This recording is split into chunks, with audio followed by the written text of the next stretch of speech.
Bem-vindos de volta ao Dentro da História. Hoje vamos falar sobre um tema que, sim, tem a ver com as marinhas militares, por isso vocês veem o fundo que já conhecem atrás de mim, mas é um tema um pouco especial, porque hoje comemoramos um aniversário, ou se preferirem, um aniversário de nascimento. Era 3 de março de 1969, exatamente 57 anos atrás, quando a concepção da aviação naval foi revolucionada de forma épica. Não por meio de novas tecnologias, que viriam depois, não pelo uso de novos porta-aviões, que também viriam depois, mas sim através de um novo conceito de combate. Hoje comemoramos o aniversário do que ficou conhecido como Top Gun, a escola de treinamento dos melhores pilotos da Marinha dos Estados Unidos. Hoje comemoramos um aniversário realmente especial, porque na percepção do público, Top Gun é um símbolo cultural, antes mesmo de ser militar. Marca, uma estética, uma narrativa heróica, o poder dos filmes, os óculos espelhados, as jaquetas de couro, as motocicletas Kawasaki, na realidade histórica e operacional da Marinha dos Estados Unidos, a Escola de Armas de Caça da Marinha dos Estados Unidos, esse é o nome verdadeiro, surgiu como uma resposta urgente a uma crise mensurável de eficácia bélica, que apareceu durante a Guerra do Vietnã. Contar a verdadeira história de Top Gun significa reconstruir o contexto doutrinário dos anos 60, a diferença entre superioridade, prioridade tecnológica e os resultados operacionais. A maneira como uma instituição militar reage a dados que desmentem suas, até então, certezas inabaláveis. E vocês também esqueçam por um momento os porta-aviões no Oceano Índico com a névoa da manhã. Esqueçam as músicas, esqueçam o tema de Top Gun de Harold Faltermeyer. Esqueçam Tom Cruise e seu Pete Maverick Mitchell. Hoje vamos falar sobre a verdadeira Top Gun. E vocês vão ficar de boca aberta.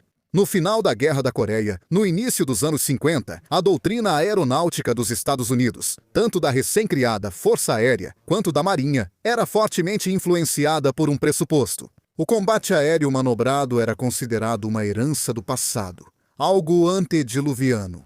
A introdução de radares de bordo, de mísseis guiados, a chegada dos interceptadores supersônicos, que o futuro do combate ar-ar seria dominado pelo Beyond Visual Range, com a identificação eletrônica do alvo e o engajamento à distância. Identifica IFF, Identification Friend or Foe, dispara o míssil e não se preocupa mais. A confiança quase exclusiva nos mísseis ar-ar. Primeiro, o AIM-7 Sparrow e depois o AIM-9 Sidewinder. E em alguns casos, a eliminação do canhão de bordo, como por exemplo nas primeiras versões do F-4 Phantom II, causou problemas a longo prazo. Os pilotos tinham se desacostumado a treinar para o dogfight, o combate aéreo aproximado. Do ponto de vista da engenharia, a Marinha dos Estados Unidos embarcava, em meados dos anos 60, praticamente a excelência tecnológica ocidental. Do ponto de vista tático, todos esses elementos juntos, a falta de hábito com o dogfight, a confiança nos mísseis, até mesmo a ausência do canhão a bordo de várias aeronaves, tinham criado uma lacuna de competências. Lacuna que se manifestou durante a Guerra do Vietnã. O Vietnã, dividido em dois, Sul e Norte, com o Sul apoiado pelos Estados Unidos, foi assolado por uma longa guerra, antes de tudo política. E era um conflito que colocava frente a frente meios de origens diferentes. O Vietnã do Norte usava MiG-17, MiG-19, MiG-20 e aeronaves de projeto e fabricação soviética, em alguns casos cópias, ou construídas sob licença na China, e que, mecanicamente falando, eram inferiores às últimas realizações da engenharia mecânica norte-americana. Mas os dados coletados entre 1965 e 1968 em vista da escalada mostraram um quadro preocupante. O Kill Ratio RR, ou seja, a proporção de vitórias nos combates aéreos, estava em 2,5 para 1. O que significava que, para cada avião abatido pelo Vietnã do Norte, a Marinha dos Estados Unidos conseguia abater 2,5 aviões. Pode-se dizer, bem, é melhor ganhar mais do que perder, claro. Mas esse valor era drasticamente inferior ao da Guerra da Coreia, para não falar da Segunda Guerra Mundial. Se na Guerra da Coreia a proporção era de 10 para 1, às vezes até de 12 para 1 na Segunda Guerra Mundial, era de 14 para 1. Além disso, Várias derrubadas aconteceram em combates próximos, não previstos pela doutrina oficial. Para complicar ainda mais a situação, contribuíam as regras de engajamento, definidas por um contexto político estratégico. Para evitar incidentes diplomáticos com a China e com a União Soviética, os pilotos norte-americanos eram frequentemente obrigados a obter uma identificação visual positiva antes do engajamento. Isso implicava um encontro próximo com o inimigo, algo ao qual muitos pilotos não estavam acostumados. E então surge uma necessidade. O chefe de operações navais, o almirante Thomas Murray, encarrega o capitão de navio, Frank Holt, de conduzir uma revisão completa das capacidades aéreas da Marinha dos Estados Unidos, não uma investigação limitada, mas uma análise sistêmica que inclua treinamento, doutrina, manutenção, comando e controle, cultura operacional. De tudo isso nascerá a Top Gun. Aquela conduzida pelo capitão de navio, Frank William Holt, é uma investigação sem precedentes. Seu trabalho, que termina em um relatório chamado Relatório Holt, não é apenas um único documento, mas um conjunto de estudos, anexos técnicos, tabelas estatísticas, recomendações operacionais. Enfim, entre 1968 e os primeiros dias de 1969, o capitão de navio Holt revoluciona para sempre as abordagens da guerra aérea conduzida por pilotos da Marinha. A abordagem de Holt é de 360 graus, e um dos seus alvos no relatório é a convicção de que os mísseis guiados haviam tornado o combate manobrado obsoleto. Um erro crasso cometido pelos pilotos, e antes deles, pelos táticos. Por esse motivo, Holt, em sua conclusão, foca no treinamento.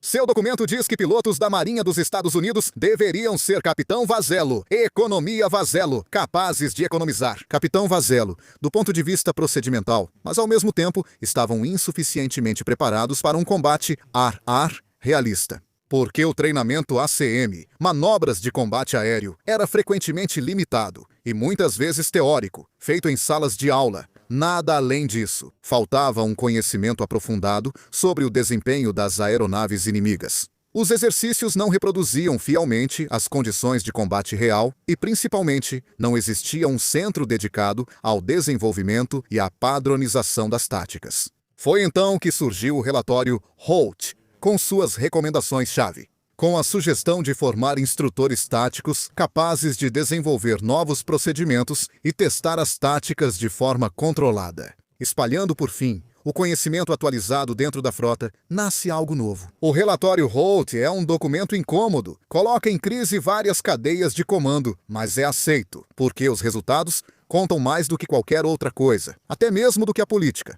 A passagem da análise para a realização é surpreendentemente rápida. Em 3 de março de 1969, menos de um ano após Frank Holt ter recebido a tarefa de estudar o problema, na Naval Air Station de Miramar, na Califórnia, é oficialmente criada a Escola de Armas de Caça da Marinha dos Estados Unidos. É uma estrutura experimental, com recursos limitados e pessoal selecionado, escolhido pela competência, não pelo status. Está prestes a nascer o mito da Top Gun.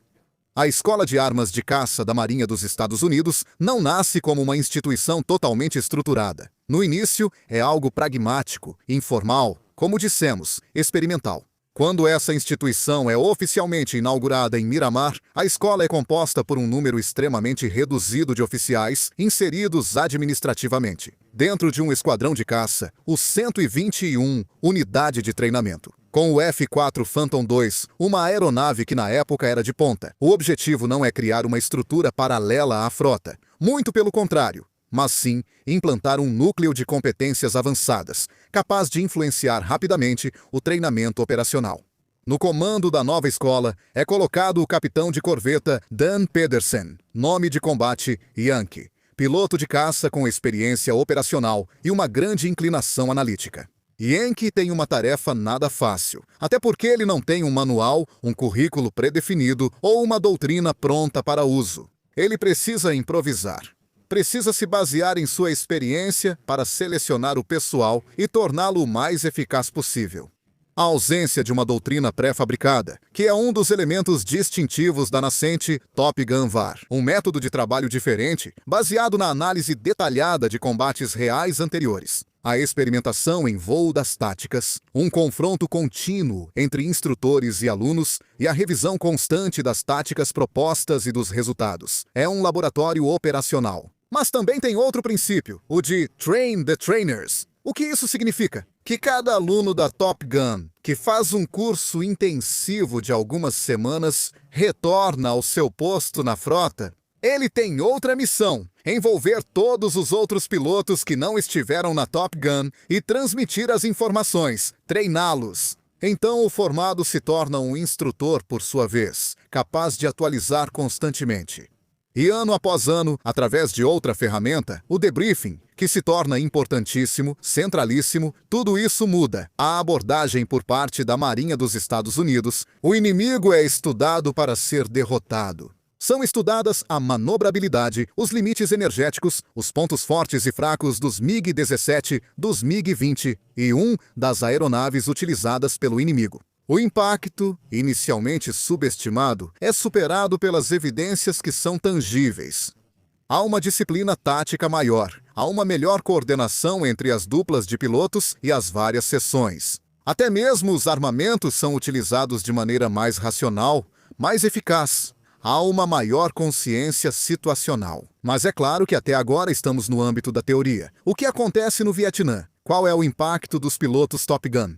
Então, vamos olhar diretamente para os resultados. Quando as primeiras turmas de formados da Top Gun retornam às suas unidades e transmitem, de acordo com a doutrina Train the Trainers, o que haviam aprendido, o teste é imediato e fornece resultados. Entre 1970 e 1972, a proporção de abates ARAR sobe de 2,5 para 1 até 11, 12 para 1. Volta-se aos padrões da Guerra da Coreia. Isso significa que Top Gun funciona, que a tática é mais importante do que a simples tecnologia, que é necessário redescobrir o combate manobrado. Tem uma chave de reinterpretação moderna, que se integrou com os sensores, com os mísseis, com os procedimentos contemporâneos, mas ensina antes de tudo aos pilotos a capacidade de reação e de se adaptar ao momento, mesmo em condições desfavoráveis. A difusão do método dentro da Marinha dos Estados Unidos é rapidíssima. Em poucos anos, as táticas desenvolvidas pela escola são integradas nos manuais operacionais.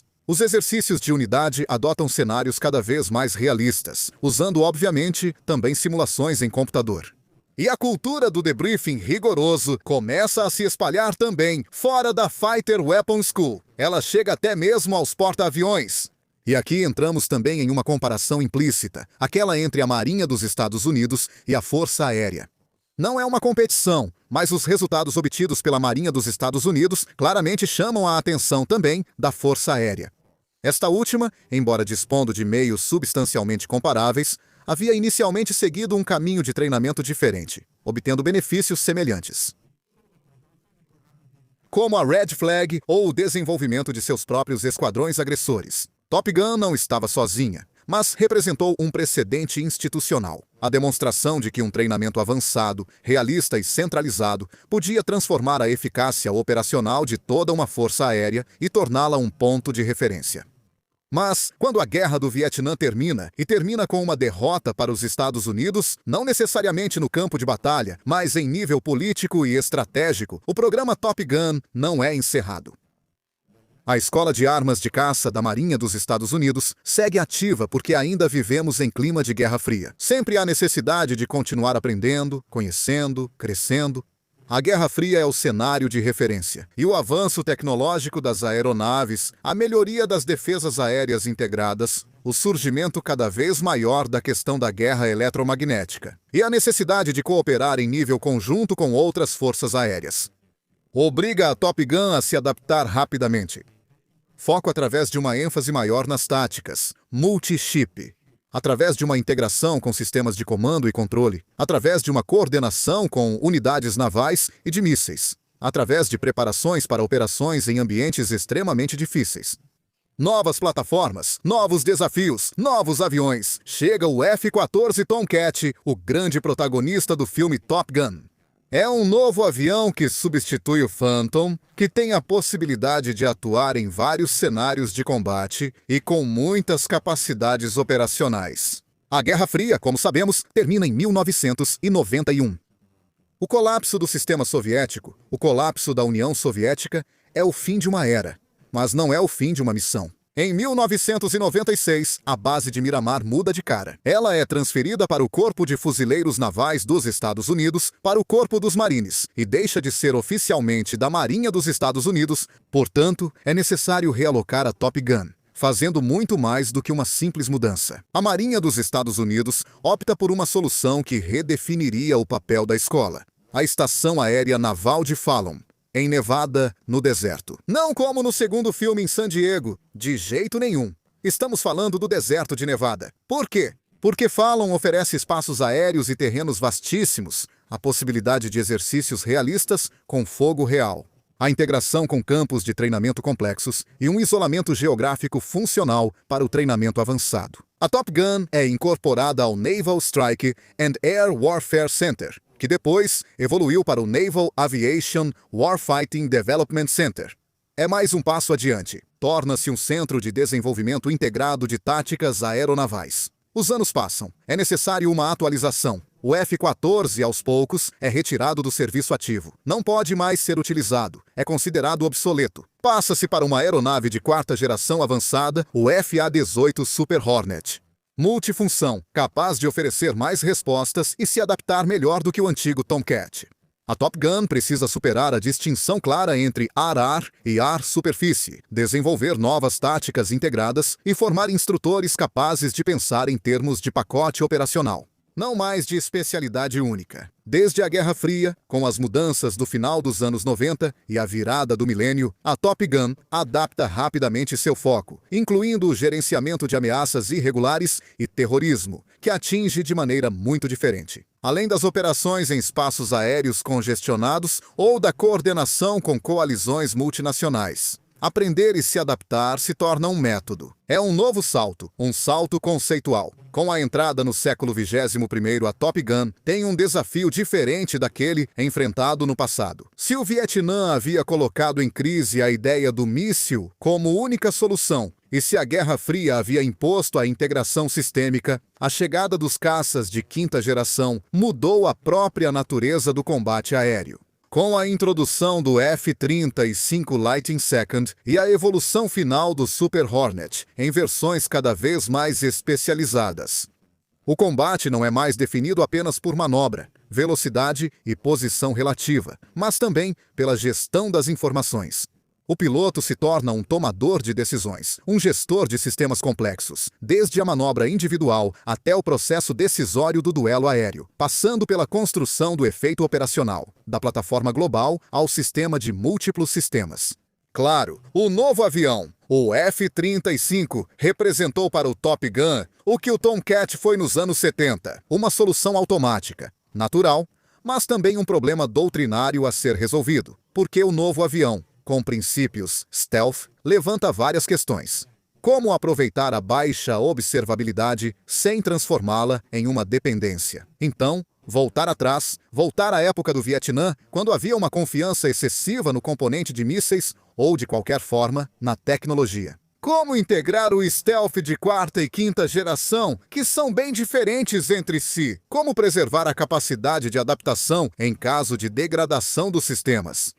Top Gun está diante desses novos desafios. Desafios que se chamam ameaças balísticas, hipersônicas, guerra eletrônica avançada, operações conjuntas e de coalizão, competições entre as grandes potências. O treinamento sempre foi uma parte fundamental da Top Gun. E a continuidade na transformação da escola, sempre mantendo o debriefing como elemento central, é algo que faz parte do dia a dia. Mas, neste final do nosso vídeo, queremos falar também sobre essa sobreposição tão profunda entre a realidade histórica e o mito construído pela mídia. No cinema de Top Gun, a partir dos anos 80 daquele filme, aquele filme maravilhoso, as músicas, as imagens, a iconografia, a representação cultural da Top Gun foi progressivamente ofuscando a natureza real da escola, transformando-a em um símbolo de individualismo, de competição. Chega-se até a espetacularizar o combate aéreo. Top Gun foi contada como uma história de heróis, quando na realidade é algo diferente. É o produto de uma falha sistêmica, que foi reconhecida e corrigida. A verdadeira Top Gun tem pouco a ver com o que vocês viram no cinema. Não é tanto uma escola de elite, mas sim um mecanismo de feedback. Dentro de uma grande organização militar, há uma grande disciplina para cavalos selvagens como Maverick. A narrativa popular enfatiza o biota carismático, o talento natural. A realidade operacional da Top Gun valoriza a disciplina tática, o trabalho em equipe, a padronização dos procedimentos, a repetibilidade das decisões corretas. Em essência, exatamente o oposto do que você viu no cinema. A Top Gun hoje é uma evolução contínua que não renega suas origens. Contar a verdadeira história da Top Gun dentro da Marinha dos Estados Unidos significa hoje contar como uma organização militar consegue aprender com seus próprios erros. Não através da intuição genial de poucos, mas por meio de análise, aceitação do erro, transformação da cultura interna. Contamos hoje para vocês uma verdadeira revolução. Top Gun não nasceu para ganhar prêmios por plaquetas, por brasões, nem para inspirar filmes ou construir mitos. Ela nasceu para responder a uma pergunta brutal e necessária. Por que estamos perdendo? E o que precisamos fazer? O que precisamos mudar para não perder de novo? É nessa pergunta que reside o verdadeiro legado da Top Gun. Mas todos nós gostamos de sonhar. Você gosta de se imaginar como Pete Mitchell, ou como Ice Kazansky nos Tomcat ou no Super Hornet, a bordo do cockpit, prontos para sermos lançados por uma catapulta, antes a vapor, hoje elétrica, para o céu, para mergulharmos entre as nuvens, imaginando o Top Gun Anthem, de Ariel Falkmeyer, ou então Danger Zone ou Mighty Wings, assobiando essas músicas enquanto estamos a bordo do nosso avião ou enquanto aceleramos loucamente pelas rodovias, pilotando nossas potentes Kawasaki. É bom sonhar, mas vamos manter o foco na história.